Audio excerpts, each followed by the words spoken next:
Welcome to another video from Spaniard Performance, and today we're going to be talking about a question that I get asked all the time by a lot of athletes that I've been working with, a lot of athletes that come to me for advice, and a lot of coaches that see these patterns on their athletes. We're going to be talking about running vert, and the main question is, why am I better at standing vert compared to running vert?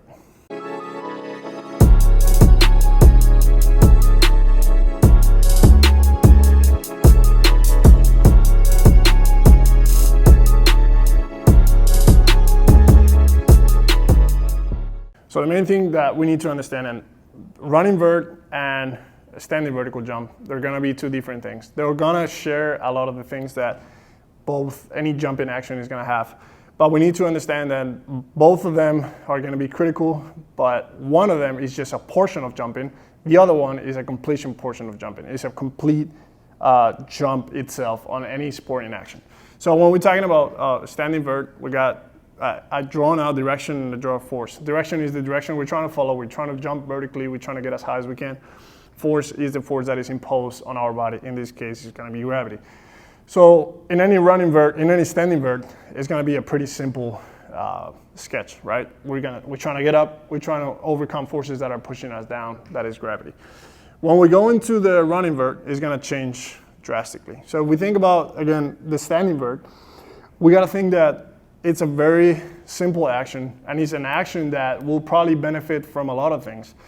In many cases, athletes like throwers, for example, shot puts or hammer throwers, one of the things I've seen with those athletes is that they're really, really, really good at standing vert. They have a really good standing vert because they spend a lot of time in the weight room, and the nature of the sport is really vertical in many times, and they don't have to overcome that momentum that happens with running, not as much. And they're really good at vertical force expression, especially when you're running in something like force plates, right? They're able to express a really high vertical jump, really high forces, etc. One of the things that happen with basketball, volleyball athletes that I've seen a lot of times that are really, really good at standing vert, and they're not that good at running vert, is because they spend a lot of time on the weight room. They spend a lot of time doing plyometrics that are not running vertical jump specific drills. And because they spend so much time doing that, they're really good at that, but they're missing the big portion. They're missing playing their sport as much as they can. They're missing the running vert practice. So when we go into the running vertical jump, the portion of this is that we're going to include another direction, right? We pretty much doubling the actions. And if we're talking about any specific action in the sport, when it's chaotic, then we have so many other things going on. But if we look at directions, we're trying to displace horizontally with a lot of vertical force as well. But once we get to the point where we need to change the direction of the forces from a more horizontal vector to a more vertical vector, what happens is that I need to have the ability to stop that momentum. My mass, velocity, acceleration is pretty much putting me at a point where I have to decelerate myself, and I have to change the direction of those forces from that more horizontal direction to a completely vertical direction. So what happens is that the direction of forces here, we have two forces that we need to account for. So we get to a point where it's critical for us to interchange, to find that way to change the direction of that horizontal displacement to a vertical displacement. We're fighting against that force that's created by our momentum, of our mass, of our velocity, to transfer that into a vertical and overcome that vertical force that we need to fight against, right? So it's pretty simple if we look at it this way. Now, when we have these two components, we understand why an athlete could not be as good as running vert as they could be at standing vert. It happens the other way around so many times that the athlete is not as good at standing vert, but they're really good at running vert because they're able to utilize this impulse, they're able to utilize this momentum to create that transfer of energy, that transfer of force into a vertical vector displacement, right? So I'm not concerned about that situation. I'm concerned about the situation where an athlete is really good at doing a standing vert, and they're not that good at doing a running vert. So the things that I do with these athletes, and the things I recommend all the time, is that we always have to think about specific adaptations to impose demands, the same principle, right? And this is by far the most important part of it. And it is hard to drill this into a lot of athletes and coaches' head, but if I need to get better at running vert, I need to do a lot of running vertical jump actions. If it's dunking, if it's volleyball jumping, If it's any kind of jumping that I need to create that running vert, I need to put myself in the situation over and over and over again. That's gonna be competing, that's gonna be in practice, that's gonna be practice on my own. Anything that I wanna do, that's what's gonna create that perfection on the ability to transfer those forces for that horizontal displacement to that vertical displacement. That's what the main thing we need is to practice that. That's gonna be the most important one, and nothing else matters if I don't have that covered. I could be the best in the weight room, it does not matter, okay?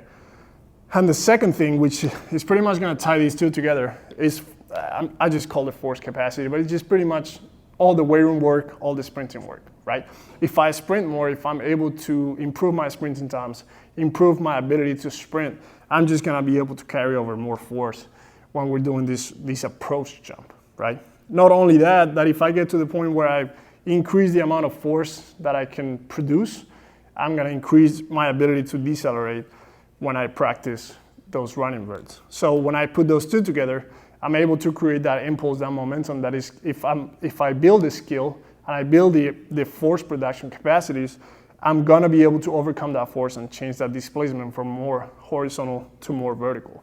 So we got those two together. We wanna create the force potential, not only to generate and carry out our force, but we wanna get the skill to deal with those forces and create that change of direction that we're looking for, right?